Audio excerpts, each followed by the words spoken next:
The dawn broke over the Wyoming territory like a bruised plum, spilling violet and blood-orange light across the expanse of the Iron Creek Ranch.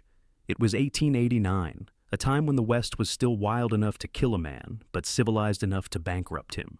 Julian Thorne stood on the wraparound porch of the main house, a sprawling structure of timber and stone that looked less like a home and more like a fortress built to withstand a siege.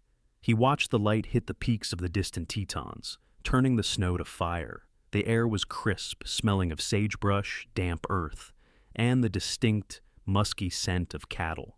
Iron Creek was not merely a ranch. It was a sovereign state carved out of the wilderness by the sheer, terrifying will of his father, Silas Thorne.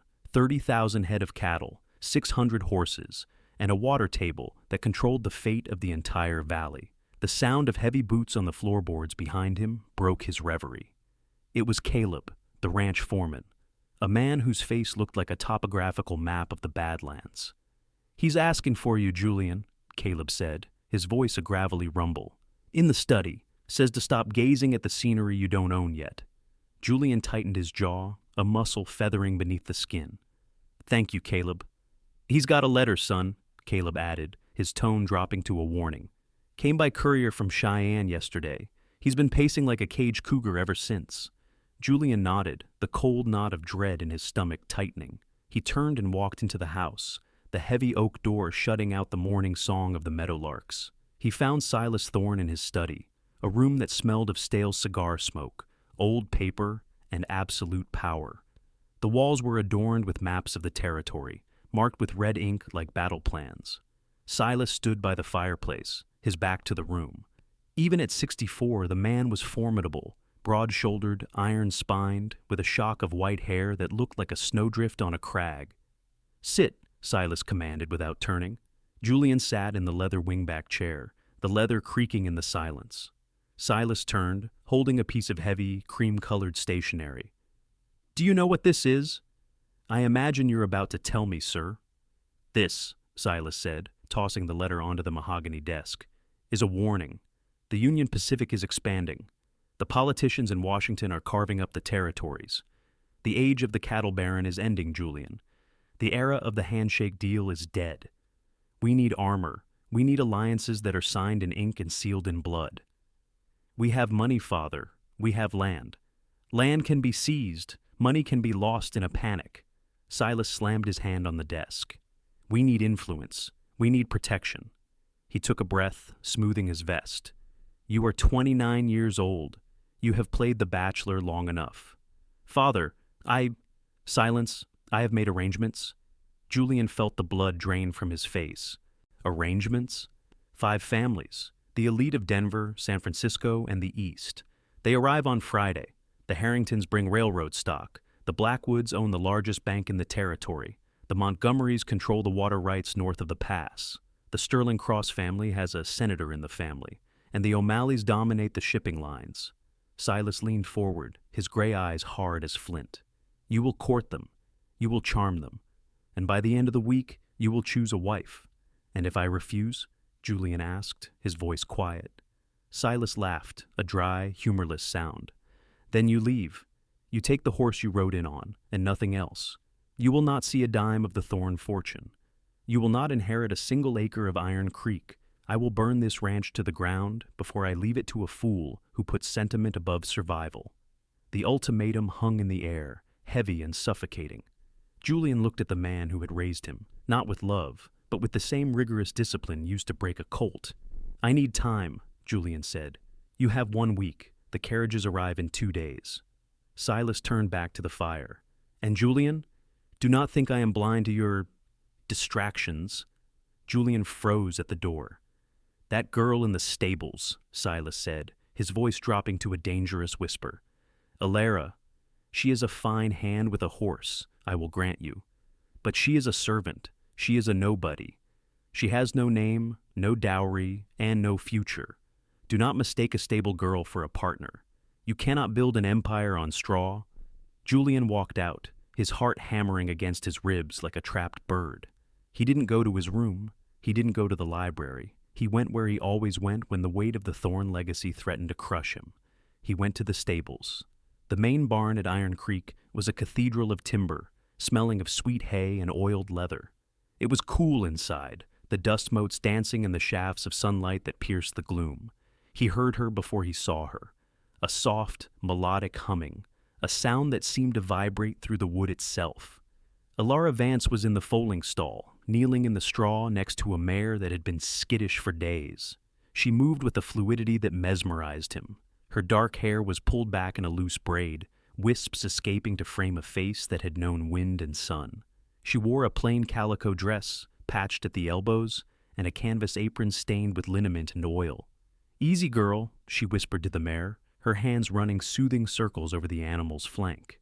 "He's just a man, loud and heavy-footed, but harmless." "I resent the heavy-footed part," Julian said softly, leaning against the stall door. Elara didn't jump. She rarely jumped. She simply turned, her eyes, the color of warm whiskey, meeting his. "Mr. Thorne, I didn't expect you down here, not with the storm brewing up at the big house." "You heard? The ranch is a whispering gallery, Julian. Caleb told the cook told the scullery maid, and the scullery maid told the grooms." She stood up, wiping her hands on her apron. 5 brides, a regular royal procession. "It wasn't my idea, Elara." "I know." She turned back to the horse, checking a bandage on its foreleg. "Your father is a man of distinct vision. He wants to secure the ranch. He thinks I'm just a piece on a chessboard." Julian entered the stall, the space suddenly feeling intimate, charged. "He doesn't care about what I want." Elara stopped working. She looked at him, and the mask of professional detachment slipped, revealing a profound sadness. "And what do you want, Julian?" "You know what I want." He reached out, his hand hovering near her cheek. She leaned into it for a fraction of a second, a moment of pure electric connection before pulling away. "Don't," she whispered. "Why not? Why can't it be us?" "Because look at me, Julian." She gestured to her dress, her rough hands. "I am an orphan who came here with nothing but a letter from a priest. I muck stalls, I break horses. I am not the woman who sits at the head of the Iron Creek table. Your father would disown you, and he would destroy me. I don't care about the money." "You say that because you've never been without it," Elara said, her voice fierce. "Poverty isn't romantic, Julian. It's cold, and it's hungry, and it breaks people. I won't let you throw your life away for a fancy." "It's not a fancy. It's been 5 years, Elara." "Then honor it by doing what you must." She picked up a bucket, her knuckles white on the handle. "They arrive in 2 days. You need to prepare, and I need to get back to work. The mare needs water." She brushed past him, leaving the scent of wildflowers and hay in her wake. Julian watched her go, the silhouette of the only woman he had ever loved disappearing into the bright, harsh light of the yard. He felt a sudden, violent urge to punch something, to scream at the sky, but he was a thorn. He swallowed the rage, straightened his spine, and walked back toward the house. The arrival of the prospective brides was a spectacle that stopped work across the entire ranch. 4 polished carriages, laden with trunks, rattled down the long driveway, kicking up clouds of dust that coated the pristine porch railings. First came Victoria Harrington from New York. She stepped out of the carriage like she was conquering a country, her silk traveling suit immaculate, her golden hair piled high. Her father, a railroad tycoon with eyes like shark glass, followed. Next was Cordelia Blackwood, a nervous bird-like creature clutching a lace handkerchief, shadowed by her imperious mother, who looked at the ranch as if appraising a piece of meat. Then came Beatrice Sterling Cross. She didn't wait for assistance. She jumped down, dusting off her skirts, her eyes scanning the horizon with predatory intelligence. Her family wielded political power like a bludgeon, and she wore that. Confidence like a second skin. Rose O'Malley was young, barely 20, with wide, naive eyes and a giggle that grated on the nerves. She seemed to think she was on a picnic. Finally, Eleanor Montgomery emerged. She was different. She wore a riding habit instead of a traveling dress, practical and severe.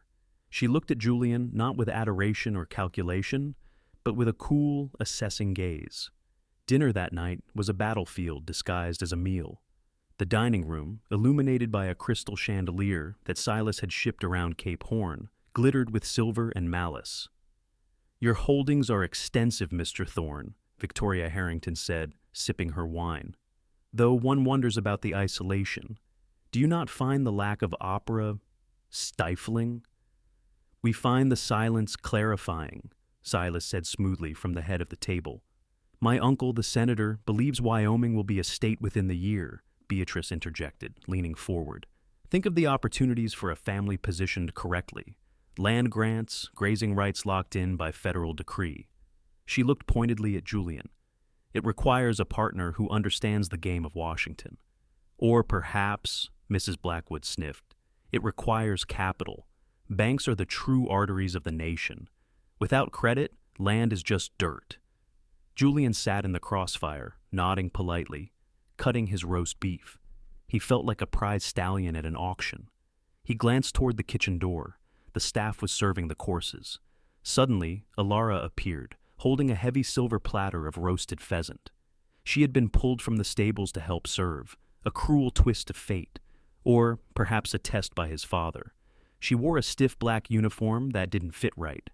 As she leaned in to serve Victoria, the New York heiress recoiled slightly. "Oh, careful, girl!" Victoria snapped. "You nearly dripped gravy on my cuff. It's imported silk." "Apologies, miss," Elara murmured, her face burning. "It's hard to get good help in the territories, I suppose," Victoria said to the table at large. "They lack the refinement of city servants." Julian's fork clattered onto his plate. The sound rang out like a gunshot. "Elara," Julian said, his voice cutting through the chatter, "is the finest horse trainer west of the Mississippi. This ranch would not function without her." Silence descended. Thick, heavy silence. Silas stared at his son, his eyes narrowing. "How quaint," Victoria said, forcing a smile. "A Renaissance woman." Elara caught Julian's eye. "Stop!" her gaze pleaded. "You're making it worse." She retreated to the kitchen, her posture rigid. Later that night, Julian escaped the cigar smoke and the talk of interest rates. He walked to the family cemetery on the hill overlooking the valley. His mother's grave was marked by a simple granite stone. "Martha Thorne," she endured. "Did you love him, Mother?" Julian asked the cold stone. "Or did you just survive him?" He knew the answer. It had been a marriage of land and water, not hearts. He had watched his mother wither in this house, a wildflower planted in concrete. He swore he wouldn't repeat the cycle. A twig snapped. He turned to see Eleanor Montgomery standing there, wrapped in a heavy wool shawl. "A bit morose for a suitor, isn't it?" she asked, her voice dry. "Just seeking some quiet, Miss Montgomery." "Please, call me Eleanor. Miss Montgomery makes me feel like my mother." She stepped closer, looking at the grave. "I saw the way you looked at the serving girl, the horse trainer." Julian stiffened. "I don't know what you mean." "Don't insult my intelligence, Julian. It's refreshing, actually. I was worried you were just another empty suit waiting for Daddy to tell him what to do." "And you?" Julian challenged. "Are you just here because your father ordered you to be?" "Of course," Eleanor shrugged. "My father wants your water rights. I want freedom. Marriage to you, a business arrangement, would give me my own household, my own budget, and the ability to live without my mother breathing down my neck. I don't love you, Julian. I probably never will. But I could respect you. We could be partners. You keep your trainer on the side, discreetly, and I run the household, a transaction." It was a cold, rational offer, a way out that wasn't really a way out. It was the same cage his parents had built. "You're honest, Eleanor. I appreciate that." "Think about it," she said, turning back toward the house. "Passion burns out. Real estate lasts forever." The next 3 days were a blur of forced picnics, agonizing rides, and parlor games. Julian played his part, but his mind was racing, looking for an escape hatch. On the 4th morning, Caleb found him in the tack room. The old foreman checked the door before speaking. "You asked me to look into the railroad rumors," Caleb said, pulling a folded map from his vest. "And it's not just rumors. I rode to Cheyenne, had a drink with a surveyor who owes me a favor." Caleb spread the map on a crate.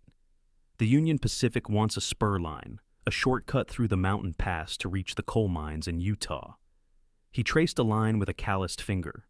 It cut right through the eastern edge of Iron Creek. the jagged, rocky scrubland that was useless for cattle. They need the right of way, Julian realized, his pulse quickening. How much? Enough to float this ranch for 50 years without a single loan from the Blackwood Bank. Caleb grinned, revealing a gold tooth. But there's a catch. The surveyor said the deal has to be signed by the owner, and they're in a hurry. If they don't get the land this week, they're rerouting south. My father doesn't know. Silas is too busy playing matchmaker to look at the surveyor maps. He thinks the money is in the marriage. Julian grabbed the map. This was it. The leverage, the key to the cage. Caleb, I need you to get the official contract drawn up. Use the surveyor. Bribe him if you have to. I need that paper in my hand by tomorrow afternoon. It's a risk, Julian. If Silas finds out you're going behind his back, if I don't do this, I lose everything. Go. That afternoon, the courtship continued with a ride to the canyon rim. Julian rode alongside Beatrice, who was outlining her plan to lobby for statehood, while Rose giggled nervously every time her horse stumbled. They stopped at the overlook. The wind whipped at their clothes. It's savage, Victoria Harrington said, looking down at the drop. Beautiful, I suppose, in a primitive way. It's power, Beatrice corrected. Julian looked back toward the herd. He saw Elara in the distance, riding a roan gelding, moving a group of strays. She was a part of this land in a way these women would never be. She didn't conquer the land, she moved with it. He rode back to her, leaving the group momentarily stunned. Julian, you can't be seen here, Elara hissed as he pulled his horse alongside hers. I have a plan, he said, his voice low and urgent. The railroad. They want the eastern scrubland. It's a fortune, Elara. Enough to make the marriage alliances irrelevant. Elara looked at him, hope warring with fear in her eyes. Your father cares about more than money. He cares about status. He cares about bloodlines. He cares about legacy. I'm going to prove to him that I am the legacy, that I can secure this ranch without selling my soul. And if he says no, then I walk away, but I won't walk away alone. He held her gaze. Be ready, tomorrow evening, in the study. You're going to cause a war. I'm going to end one. The grandfather clock in the hallway chimed 5 times. The study was crowded. Silas sat behind his desk, looking like a judge at a sentencing. The 5 prospective brides and their fathers sat on the leather sofas and chairs, sipping brandy and tea. The atmosphere was tense. The week was up. Well, Silas rumbled, we have had a week of festivities. Now we return to business. Julian, stand up. Julian stood. He was dressed in his best suit, charcoal gray, cut sharp. He felt a strange calm wash over him. You have had the privilege of getting to know these exceptional young women, Silas said. The families here represent the future of the West. Have you made your choice? The room held its breath. Victoria smoothed her skirt. Beatrice leaned forward. Eleanor watched him with a faint smirk. I have, Julian said. Excellent, Silas nodded. Who is the lucky lady? None of them. The gasp in the room sucked the air out of the space. Mr. Harrington stood up, his face flushing purple. See here, Thorne, what kind of game is this? Sit down, Harrington, Silas barked, though his own eyes were darting daggers at his son. Julian, explain yourself before I forget you are my flesh and blood. I have chosen a partner, Julian said, his voice steady, but not for political gain and not for bank loans. He reached into his jacket pocket and pulled out the document Caleb had retrieved. He walked to the desk and slapped it down in front of his father. Read it. Silas looked at the paper, then at Julian, then back at the paper. He picked it up. As he read, his eyebrows drew together. He flipped to the second page. He looked at the figures. The Union Pacific, Silas muttered. The eastern scrublands? They're paying this much for rocks and sagebrush? They need the pass, Father. It's a choke point. I negotiated the terms this morning. That contract secures Iron Creek's liquidity for the next 3 generations. We don't need the Blackwood Bank. We don't need the Harrington Rails. We are the power. Silas looked up, a glimmer of begrudging respect warring with his fury. You went behind my back. I took initiative. Isn't that what you always wanted? A leader, a visionary? And the marriage? Silas asked quietly. This money secures the land, yes. But who will stand beside you? The woman who knows this ranch better than I do. The woman who helped me save the prize stallion last winter. The woman who has more backbone than anyone in this room. Julian turned to the door. Caleb, bring her in. The door opened. Elara stepped in. She wasn't wearing a ball gown. She was wearing her Sunday best, a simple blue dress that brought out the warmth in her eyes. She was trembling, but her chin was high. "This," Victoria Harrington shrieked, standing up. "The servant? You reject me for the help?" "I reject a business transaction for a life," Julian said. "This is an insult," Mr. Blackwood roared. "Thorne, control your boy." Silas stood up slowly. He looked at the contract worth a fortune. He looked at the angry elites in his study, people he secretly despised for their soft hands and city ways. Then he looked at Elara, who was standing her ground despite the venom in the room. "Miss Vance," Silas said, his voice cutting through the noise, "do you have any idea what it takes to run a ranch of this magnitude?" "Yes, sir," Elara said, her voice clear. "It takes grit. It takes knowing the price of beef in Chicago and the cost of a blizzard in January. It takes waking up before the sun and working until your hands bleed. I've been doing it for 6 years. I don't need to learn how to be a rancher's wife. I am a rancher." Silas stared at her. For a long, agonizing minute, the only sound was the ticking clock. Then Silas looked at the Harringtons and the Blackwoods. "You heard the boy," he said gruffly. "The deal is made. Iron Creek is solvent, and we do not require your assistance." "You're condoning this?" Beatrice Sterling Cross asked, incredulous. "I'm recognizing a winning hand when I see one," Silas said. "My son found a fortune in a pile of rocks. If he says the girl is the right partner and she can stand up to a room full of wolves like you, then who am I to argue?" The exodus was chaotic and loud. Insults were thrown. Threats of social exile were made. Victoria Harrington purposely knocked over a vase on her way out. When the dust settled, only Julian, Elara, and Silas remained. Silas poured himself a whiskey. He didn't offer one to Julian. He downed it in one swallow. "You realize," Silas said, looking at the empty glass, "that we will be pariahs in Denver society for a decade." "We live in Wyoming, Father," Julian smiled, taking Elara's hand. "Let them stay in Denver." Silas grunted. He looked at Elara. "You have work to do. You're not a stable hand anymore. You'll need to learn the ledgers and, for God's sake, get a new dress." It wasn't a hug. It wasn't an apology. But, coming from Silas Thorne, it was a blessing. The wedding took place 3 months later, as the aspen trees were turning to gold. It was not held in a cathedral in the city. It was held in the small wooden chapel on the edge of the property. There were no senators or shipping magnates in attendance. Instead, the pews were filled with the people who actually mattered. Caleb stood as the best man, looking uncomfortable in a stiff collar. The ranch hands, scrubbed clean and smelling of bay rum, filled the back rows.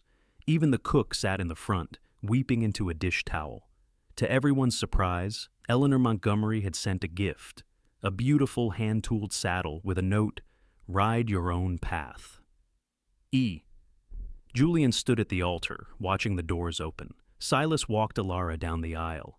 It was a stiff, awkward walk, but he was doing it. When Julian took Elara's hands, they were rough against his. They were the hands of a worker, a survivor, a partner. "Do you, Julian Thorne?" the preacher began. Julian looked at Elara. He saw the future in her eyes, not a future of easy parlor parties and empty conversations, but a future of storms weathered together, of hard work, and of a love that was as deep and enduring as the roots of the mountains. "I do," he said. "And do you, Elara Vance?" "I do," she whispered. When they walked out of the chapel, the sun was high and fierce. The wind blew across the miles of grass, rippling like a golden ocean. They stood on the steps, husband and wife, heirs to the Iron Creek legacy, a legacy they had rewritten on their own terms. Silas stood off to the side, watching them. He pulled a cigar from his pocket, lit it, and watched the smoke drift up toward the vast, endless Wyoming sky. He wouldn't say it aloud, but as he watched his son kiss the stable girl who had saved his empire, he thought that maybe, just maybe, the boy was more like him than he realized. Julian pulled Elara close. "Are you ready?" "For what?" she asked, laughing as the wind caught her veil. "For everything," he said, and he kissed her again, right there in front of God, the cattle, and the endless horizon. Thank you for journeying back to the Wild West with us. If this story of defiance, romance, and high-stakes gambling on the frontier captured your imagination, we have a few requests for you. Share your thoughts. Do you think Julian made the right choice, or was the risk too great? Would you have chosen the honest bargain with Eleanor? Let us know in the comments below. Subscribe for more. If you love tales of the frontier, historical romance, and epic dramas, make sure to subscribe to our channel so you never miss a story. Spread the word. Share this story with a friend who loves a good underdog victory. Until next time, keep your eyes on the horizon.